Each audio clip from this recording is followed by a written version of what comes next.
I love this incredible story that I heard on Radio Lab podcast recently. In 2022, an 8-year-old boy in Japan named Joe, who was a lover of bugs and a budding young scientist, had read about an experiment testing learning and memory in moths. And he wanted to see, because he raised butterflies, so he wanted to see if he could replicate this experiment in his butterflies.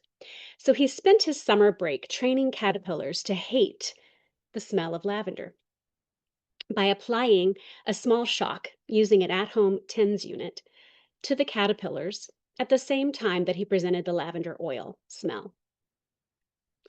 When those caterpillars became butterflies, 80% of them avoided the lavender oil smell. Not only did Joe replicate that groundbreaking experiment, he did so in a whole new species, and he did it using more compassionate methods than the original scientist.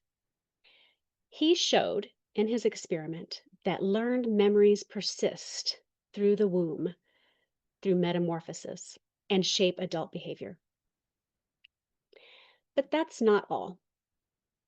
The next year, Joe wanted to study if memories can be inherited in the next generation. Could caterpillar children remember what happened to their parents?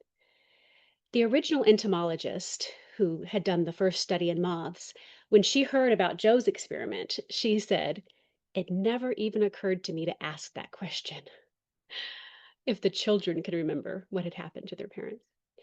But it did occur to Joe. So he tested the children of the butterflies that were taught as caterpillars to avoid lavender, and they passed on their aversion memories to their children who had never had the aversion training themselves. 8-year-old Joe's second experiment demonstrates that learned memories and behaviors can be passed on to the next generation, at least in butterflies and moths.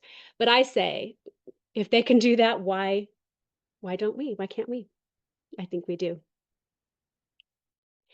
In a similar way, our experiences from conception through birth become the primary field of information that then informs the rest of our lives. Our four baskets form the lens through which we perceive the rest of our lives.